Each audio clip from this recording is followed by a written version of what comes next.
신명기 11장 8절부터 12절 말씀. 그러므로 너희는 내가 오늘 너희에게 명하는 모든 명령을 지키라. 그리하면 너희가 강성할 것이요 너희가 건너가 차지할 땅에 들어가서 그것을 차지할 것이며 또 여호와께서 너희의 조상들에게 맹세하여 너희와 그들의 후손에게 주라고 하시니라. 젖과 꿀을 흐르는 땅에서 너희를 장구하리라. 내가 들어가 차지하려 하는 땅은 내가 나온 애굽 땅과 같지 아니하니 거기에서는 너희가 파종한 후에 발로 물대기를 채소밭에 댐과 같이 하였거니와 너희가 건너가서 차지할 땅은 산과 골짜기가 있어서 하늘에서 내리는 비를 흡수하는 땅이요. 같이 읽겠습니다. 내 하나님 여호와께서 돌보아 주시는 땅이라. 연초부터 연말까지 내 하나님 여호와의 눈이 항상 그 위에 있느니라. 아멘. 잠시 기도하겠습니다. 사랑의 하나님 주님 감사합니다. 이 시간에도 하나님 말씀 상고할 때 주님 은총을 베풀어 주시고 연초부터 연말까지 하나님의 눈이 저희들 보호하시고 지키심으로 하나님 정말 우리 모든 성도들에게 주의 복으로 채워주시옵소서. 전하는 저희 입술과 듣는 식구들의 귀와 마음에 은총을 더하여 주시고 하나님 말씀을 늘 기억하며 살아갈 수 있도록 인도하여 주옵소서. 모든 걸 주께 감사드리오며 예수님 이름으로 기도합니다. 아멘. 올 한 해 여러분들에게 하나님의 복이 임하기를 원합니다. 인생들은 복을 좋아합니다. 그런데 우리는 알고 있습니까? 복의 창시자가 하나님이시라는 사실을 알고 있습니까? 하나님께서는 천지를 창조하시고 난 다음에 생명체들에게 가장 먼저 복을 명하셨습니다. 그들에게 복을 주시며 이르시되 생육하고 번성하여 여러 바다물에 충만하라. 땅에 번성하라. 이것은 사람을 짓기 전에 생명체들에게 얘기하는 복입니다. 그런 다음에 사람을 창조하고 난 다음에도 그들에게 복을 주시며 생육하고 번성하여 충만하라, 정복하라, 다스리라. 이러한 복을 말씀하십니다. 하나님께서도 기본적으로 우리에게 복 주시기를 원하십니다. 그리고 노아 홍수 심판 이후에도 그 방주에 남아있는 그 생명체들에게도 또 다시 복을 명하십니다. 생육하고 번성하라. 이렇게 말씀합니다. 그리고 또 어떻게 보면 하나님 나라의 비주류격에 속하는 이스마엘 가문, 그러니까 아브라함에게 이삭을 기다리기가 너무 힘드니까 첩을 통해서 하인을 통해서 이스마엘을 낳게 됩니다. 그 이스마엘, 그 하나님 나라의 혈통은 이삭을 통해서 이렇게 나아가게 될 것이지만, 그러나 그 비주류격에 속하는 이스마엘에게도 하나님께서 말씀하십니다. 내가 그에게 복을 주어 매우 크게 생육하고 번성하여 큰 나라가 되게 하려니와 이렇게 이야기를 합니다. 하나님의 복의 멘트는 그 유사합니다. 생육, 번성 이렇게 우리에게 말씀하고 있습니다. 이를 통해서 우리가 알 수 있는 것이 세상은 마치 복을 우연의 산물처럼 생각하지만 복은 결코 우연히 들어오는 것이 아니라 필연적인 결과입니다.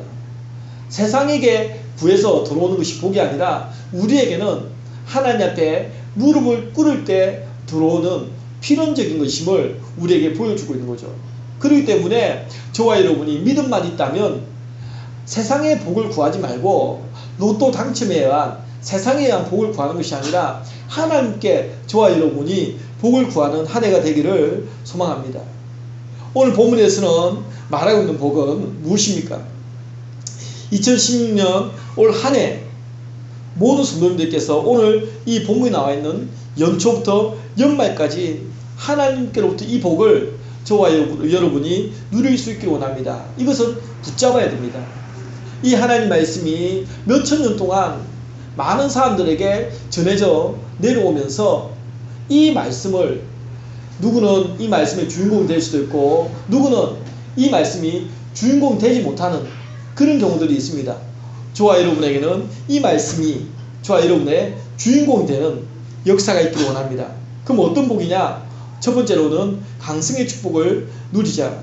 우리 이름의 표현이 강성. 물론 서울강성교회 그 강성의 뜻이 그냥 강성하다 이라는 의미는 아닙니다. 강서구의 거룩한 도시라는 뜻으로 당시에는 강서구였기 때문에 그런 의미로 강성입니다. 하지만 우리는 여기가 강서구도 아니고 연수구입니다. 그런 의미는 우리에게 큰 의미가 없겠죠. 그래서 우리에게는 강성, 정말 강성한 그런 삶의 축복이 저와 여러분에게 있기를 원합니다. 하나님을 축복의 수요자로 인정할 수 있는 것은 하나님의 능력 때문입니다. 능력이 없는데, 만약에 능력이 없다면 그 축복에 대한 신빙성이 있겠습니까? 내가 너에게 축복하겠다, 복을 주겠다. 능력이 없는데 비웃지 않겠습니까? 꼬마아이가 뭐 이렇게 누구에게 혼장담하듯이 뭐 큰일을 할 것처럼 말한다고 그 말을 누가 믿습니까? 콧방귀이지 않겠습니까? 그러니까 능력이 기본적으로 바탕이 되지 않으면 이 축복에 대한 신빙성이 떨어집니다.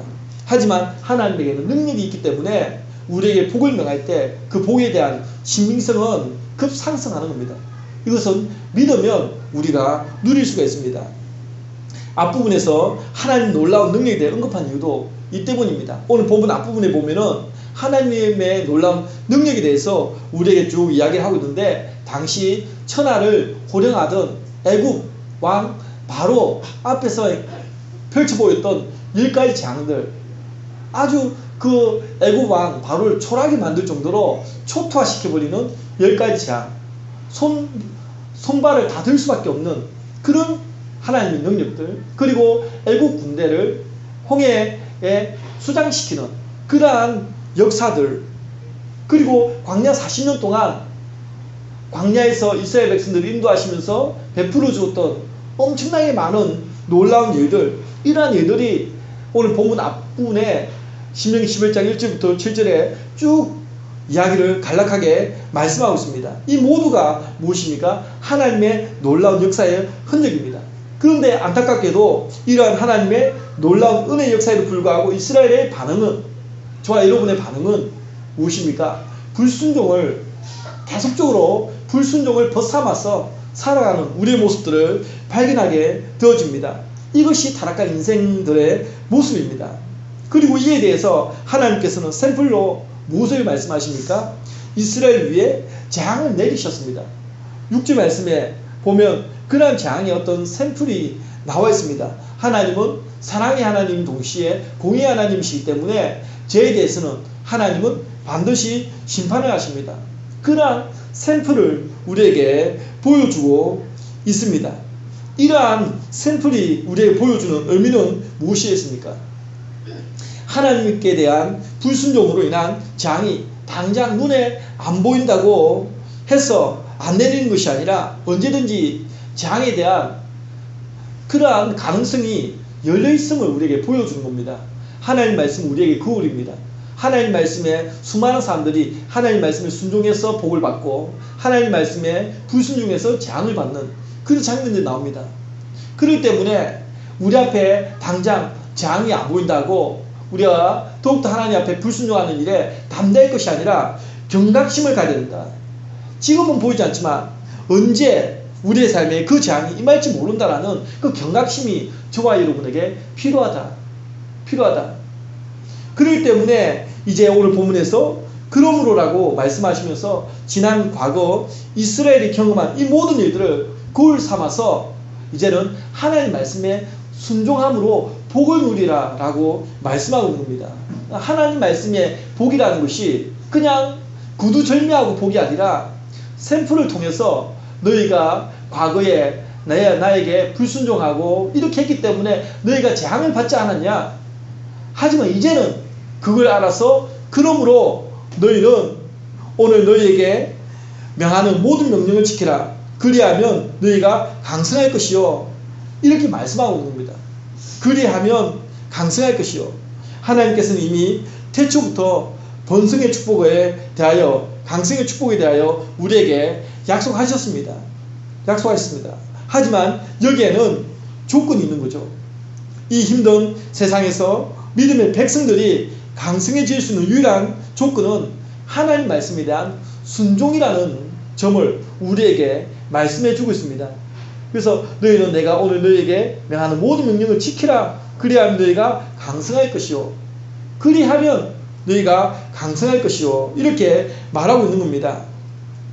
그리고 또 8절 뒷부분에 보면 너희가 건너가 차지할 땅에 들어가서 그것을 차지할 것이며, 강성의 축복은 어떻게 표현되고 있습니까? 영역이 확장되는 겁니다. 우리가 작년에 누렸던 영역이 있다면 그 영역에서 야베스의 기도처럼 나의 지역을 넓혀주시옵소서, 넓혀주는 겁니다. 그러니까 계속적으로 확장되어지는 겁니다. 그리고 이러한 확장의 유일한 조건도 무엇이다? 바로 하나님의 말씀에 순종하면, 그리하면 이렇게 될 것이라고 우리에게 말씀해 주고 있습니다. 연초부터 연말까지 하나님 말씀에 대한 순종을 통해서 우리는 강성의 축복을 누릴 수가 있습니다.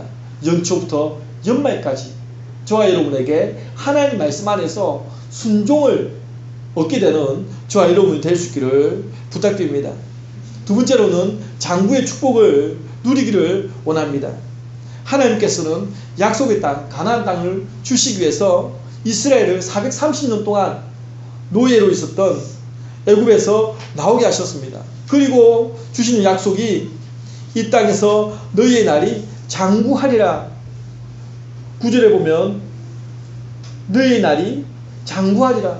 바로 이 가나안 땅, 약속의 땅에서 너희의 날이 장구할 것이다. 즉 후손들에게 이 땅을 영원한 유업으로 주실 것이라는 약속을 주고 있습니다. 될 것이라는 겁니다. 너희 당대만이 아니라 너희 후손들에게도 계속적으로 장구하게끔 이 땅이 유업으로 주어질 것이다. 이렇게 이야기를 하고 있습니다. 근데 여기서 특별히 주목할 점은 약속의 땅에 대한 별칭으로 자주 사용되어지는 표현이 젖과 꿀이 흐른 땅, 이 명칭이 자주 등장을 하고 있습니다. 사실 이름만 놓고 보면 굉장히 풍성한 땅 같습니다.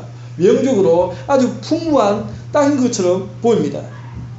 하지만 이 표현은 단순히 외형적 풍요로움을 가리키는 것으로 보기에는 좀 무리가 있어 보입니다.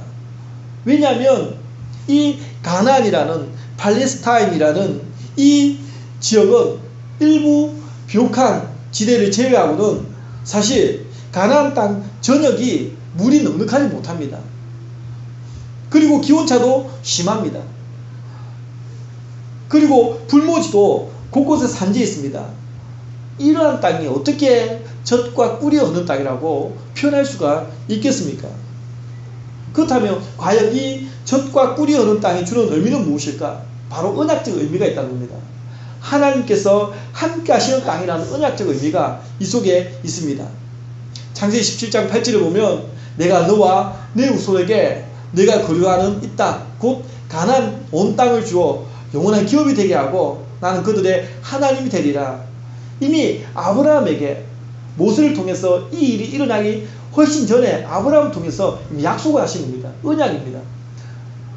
내가 너희와 함께하는 그 땅, 그 가나안 땅 영원한 기업이 되게 하고, 그리고 나는 그들의 하나님이 내가 될 것이다. 바로 이 속에 젖과 꿀이 흐르는 땅이라는 이 의미가 들어있는 겁니다. 다시 말해서 하나님께서 함께 하시는 땅이라면 그곳이 어디 있는지 상관이 없습니다. 하나님께서 함께 하시는 땅이라면 그곳이 어디든지 상관없이 젖과 꿀이 흐르는 풍성한 축복의 땅으로 바뀔 수 있다는 겁니다. 이것이 우리의 믿음이고 이것이 우리의 삶입니다. 남이 볼 때는 별것 아닌 것이 보이던데 하나님께서 그곳에 함께 하시면 그곳이 황무지가 정말 광야 같은 땅이 젖과 꿀이 흐르는 땅으로 바뀌어지는 겁니다. 그 좋은 예가 아브라함과 롯의 이야기에서 찾아볼 수 있습니다. 하나님의 축복으로 아브라함과 조카 롯의 소유가 늘어나게 되었습니다. 늘어나다 보니까 더 이상 함께 거주할 수가 없게 되었습니다. 또 그러다 보니까 아브라함의 밑에 있는 목자들과 롯의 목자들이 막 다툽니다. 좁으니까 조금 더 자기가 이익을 얻기 위해서 막 다투는 일까지 벌어지게 됩니다. 그래서 어쩔 수 없이 아브라함이 먼저 롯에게 제안을 합니다. 어떤 제안을 합니까? 창세기 13장 9절을 보면 내 앞에 온 땅 있지 아니하냐. 넓은 땅이 눈앞에 펼쳐져 있습니다. 나를 떠나가라. 내가 좌하면 나는 우하고 너희가 우하면 나는 좌하리라. 이렇게 아브라함이 통큰 양보를 하는 거죠. 그랬더니 이 롯이 얼쑤구나 좋다라고 자기가 먼저 삼촌에게 양보하는 것이 아니라 자신이 받은 이 기회를 이때다 싶어서 딱 선택하는 거죠. 근데 그 선택한 땅이 그 당시에는 롯이 딱 보니까 롯이 눈을 들어 요단 지역을 바라본 적 소알까지 온 땅에 물이 넉넉하니 여호와께서 소돔과 고모라를 멸하시기 전이었으므로 여호와의 동상 같고 애국 땅과 같았더라. 그 땅이 소돔과 고모라 땅인데 있었던 땅인데 심판 전이기 때문에 굉장히 좋은 땅으로 보이는 겁니다. 그러니까 심판이 임하기 전에는 뭔가 잘 될 수 있습니다. 악인이라고 못 되는 것이 아니라 일이 잘 풀립니다. 사업도 잘 되고 막 승승장구합니다. 그런데 하나님의 심판, 그 절묘한 타이밍 때 그 모든 것들을 그냥 폭삭 내려앉게 되는데 그 전까지는 롯이 본 대로 정말 여호와의 동상 같고 아무런 부족함이 없는, 근심 걱정이 없어 보이는 그러한 땅처럼 보입니다. 근데 이 땅이 중요한 것은 소돔과 고모라 속한 지역이었다라는 겁니다. 후에는 심판받을 수밖에 없는 땅이었습니다. 그리고 이렇게 롯이 아브라함을 떠난 후에 오히려 하나님의 약속은 앞으로 별 쓸모없는 땅처럼 보이는 아브라함이 머무르게 되는 그 땅에 하나님의 비전이, 약속이 임하게 되는 겁니다. 롯이 먼저 선택했기 때문에 아브라함이 어쩔 수 없이 선택하고 남아있을 수 있는 땅은 그런 롯이 가는 땅보다는 못해 보이는 땅일 수밖에 없습니다. 실제로 그 땅이 민둥산 같은 땅이었다는 겁니다. 민둥산. 그러니까 오히려 인간이 볼 때는 정말 별 쓸모없는 땅입니다. 그런데 하나님께서 아브라함에게 너는 눈을 들어 너 있는 곳에서 북쪽과 남쪽 그리고 동쪽과 서쪽을 바라보라는 거예요. 전 사방을 바라보라는 겁니다. 비전입니다. 하나님의 비전입니다. 그리고 너는 일어나 그 땅을 종과 행으로 두루 다녀보라는 겁니다. 그 땅을 내가 너에게 주겠다. 하나님께서 함께하기 때문에 그 땅에 내가 복을 주겠다. 이렇게 약속하고 있습니다. 왜 이곳이 하나님 은혜가 됩니까? 우리가 내 힘으로 뭔가 잘할 수 있을 때는요, 하나님에 대한 절박하고 애절함을 느끼지 못합니다. 그런데 이 아브라함 같이 롯이 좋은 땅을 선택해 갔기 때문에 이 땅은 하나님의 은혜가 없이는 될 수 없는 땅입니다. 농사나 뭐를 하기에 너무 버거운 땅이 될 수 있습니다. 그렇기 때문에 하나님의 은혜가 필요한 겁니다. 광야라는 그 40년이라는 이스라엘 백성들 그 길이 분명 힘든 길입니다. 우리에게는 광야가 없었으면 좋겠습니다. 그렇게 바라고 있습니다. 모든 것이 목초지만 쫙 이렇게 펼쳐져 있으면 좋겠습니다.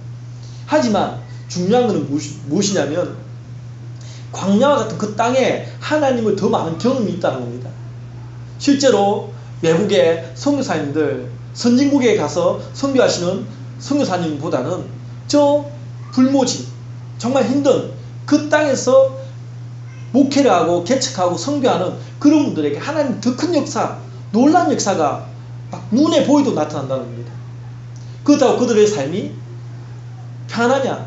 하나님의 역사를 경험했으니까 배부르게 사는 것 아닙니다. 어렵습니다. 계속 어렵습니다. 하나님 역사를 경험해도 어렵습니다.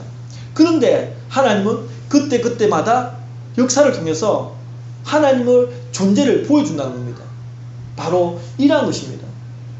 하나님의 역사는 적과 꿀이오는 땅은 하나님께서 함께 하신 그 땅에 있는 것입니다. 단순히 우리가 눈에 보이기에 롯이 본 것처럼 좋은 그 땅에, 만약에 그 땅이라도 하나님께서 함께 하지 않는다면 그 땅은 결코 젖과 꿀이 흐르는 땅이 될 수가 없습니다.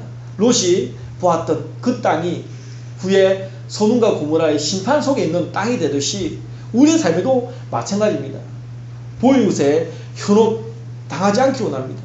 따라서 믿음의 백성들이 누리게 될 장구의 축복은 눈에 보이는 환경에 있는 것이 아니라 하나님의 언약의 말씀 안에 있는 겁니다. 하나님께서 함께 하시면 됩니다.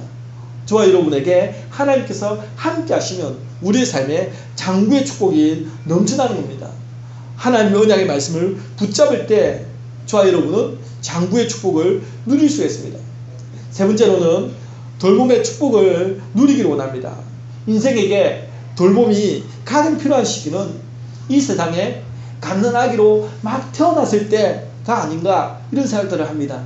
그 이유는 왜 그렇겠습니까? 최고로 연약한 시기가 바로 이때이기 때문입니다. 즉 사람이 연약할 때 돌봄이 절실해집니다. 가장 연약할 때.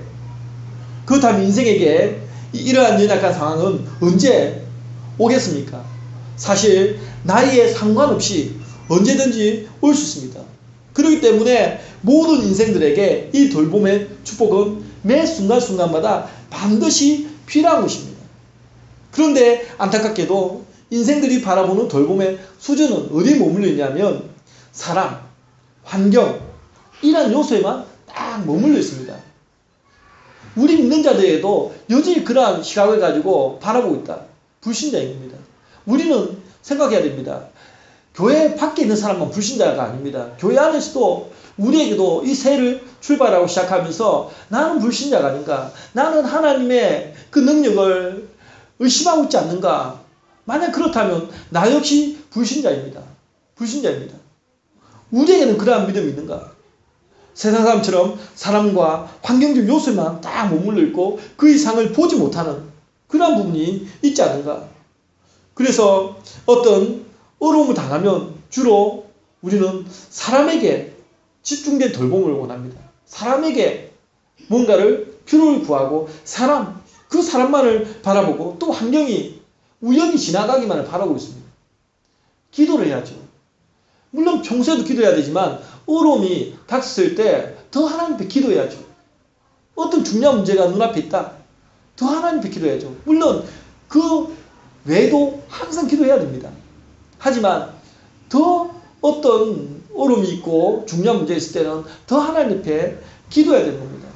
절실함을 가지고 하나님 앞에 기도를 해야 됩니다. 바로 여기서 우리의 믿음의 차이가 보여지는 겁니다. 그렇다면 믿음 있는 성도라면 어떻게 해야 되겠습니까? 시편 121편 1절 2절 말씀처럼 우리가 산을 향하여 눈을 들어보십시오. 나의 도움이 어디서 오는가를 생각해 보십시오. 나의 도움은 천지를 지으신 여호와에게서로다 라는 고백이 저와 여러분에게 있어야 성도입니다. 신자입니다. 나의 도움은 천지를 지으신 천지 만물을 지으신 여호와 하나님에게로서 온 겁니다. 우리가 평소에 의지하고 싶은 사람들은 하나님의 피조물에 불과합니다. 저나 여러분이나 동일한 피조물에 불과합니다. 그렇기 때문에 나의 도움은 천지를 지으신 여호와에게서로다 이러한 고백을 가져야 되는 겁니다. 그래서 사람과 환경을 뛰어넘는 그 이상의 것을 바라볼 수 있어야 합니다. 시로 힘든 인생길을 걸어가면서 하나님의 돌봄보다 더 큰 힘은 없다라는 그런 확신을 가지고 살아가야 됩니다. 모세는 이러한 사실을 보여주기 위해서 약속의 땅과 애굽 땅의 차이를 설명해 줍니다. 10절에 보면 발로 물대기라는 그런 예를 들어 설명합니다. 이것은 애굽은 나일강에 대한 의존도가 크기 때문에 어떤 관계시설의 일환으로 수차를 발로 돌려서 농경지에 물을 공급하는 그러한 어떤 농사 방법입니다. 굉장히 이것에는 많은 수고와 노력이 따라옵니다. 상당한 수고와 노력이 필요한 일이었습니다. 반면에 가나안 땅은 이렇게 얘기합니다.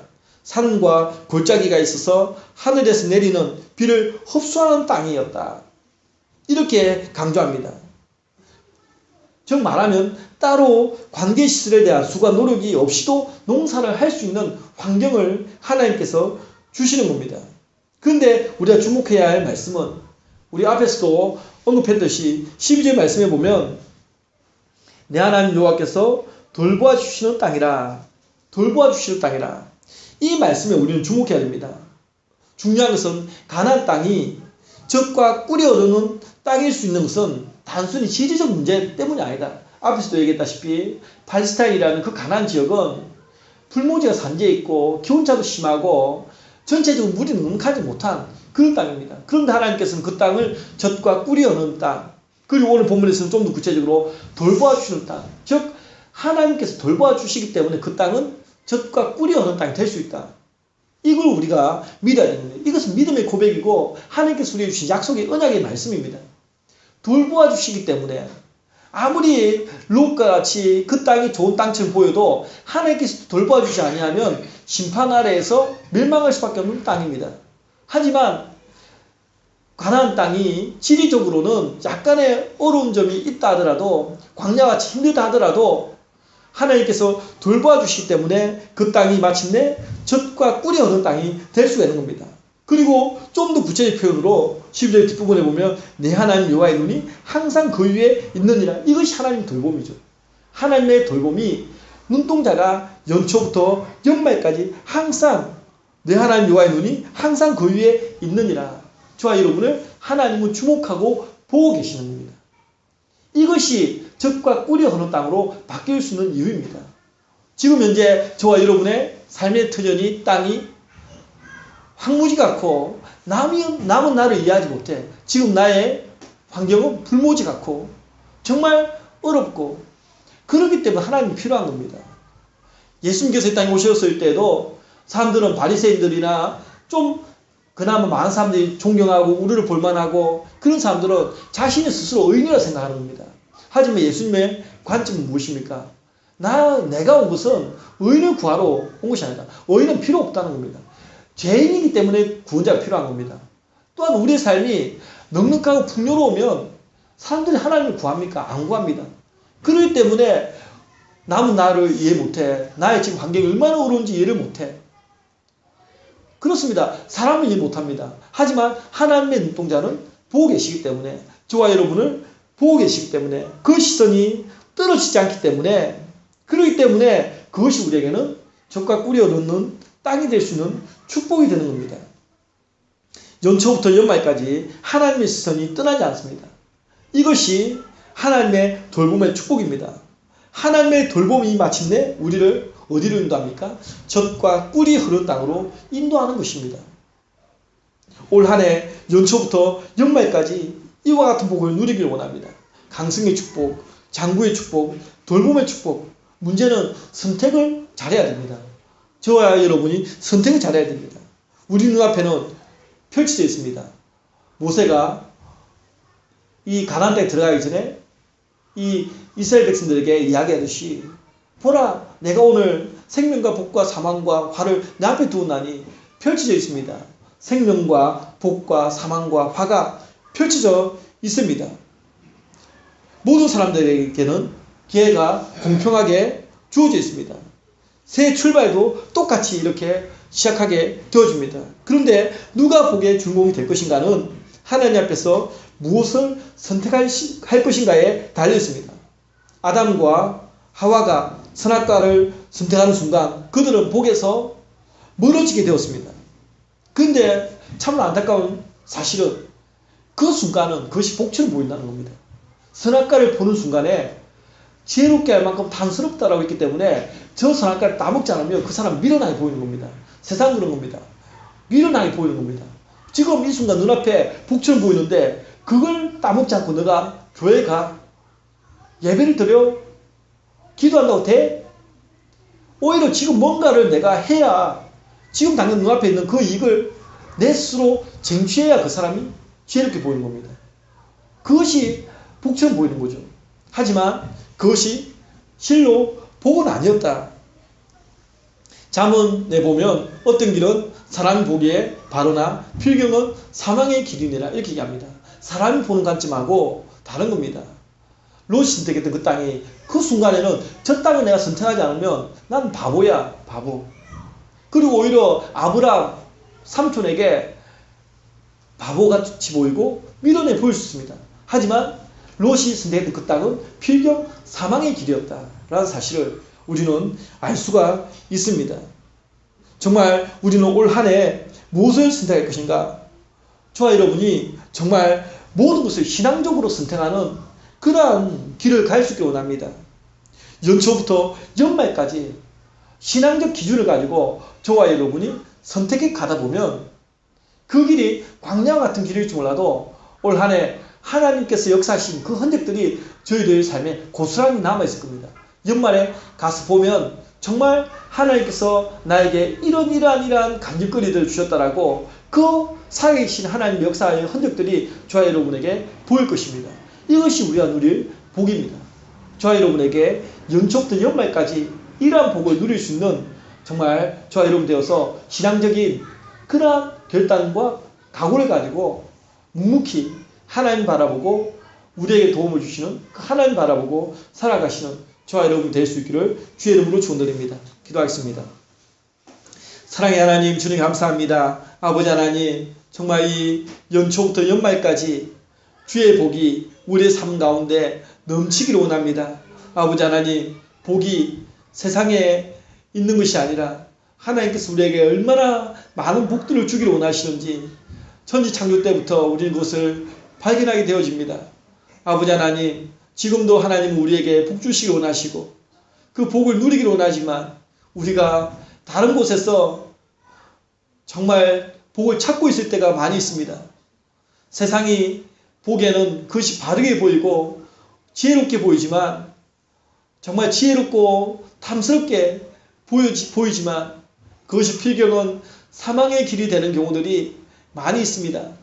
아버지, 우리 강승의 모든 식구들이 올 한 해 살아나갈 때 아버지 하나님 정말 모든 것을 이 신앙적 선택을 할 수 있도록 도와주시옵소서. 그 순간은 정말 아브라함처럼 조금 롯이 선택한 땅보다는 못하게 보일지 몰라도 그래도 그곳에 외롭고 쓸쓸하고 정말 하나님 은혜가 없이는 될 수 없는 그 땅에 하나님의 비전이 임하고 하나님의 약속이 임하는 것처럼 우리 강성교회 모든 식구들에게도 그러한 골방과 같은 광야와 같은 하지만 하나님을 의지하기 때문에 그 땅이 젖과 꿀이 흐르는 땅이 될 수 있는 그러한 믿음을 가지고 나아갈 때 하나님의 축복이 있을 줄 믿습니다. 우리 모든 성도들이 한 해 그렇게 믿음으로 나아갈 수 있도록 축복하여 주시고 인도하여 주시옵소서. 모든 걸 주께 감사드리오며 예수님 이름으로 기도합니다.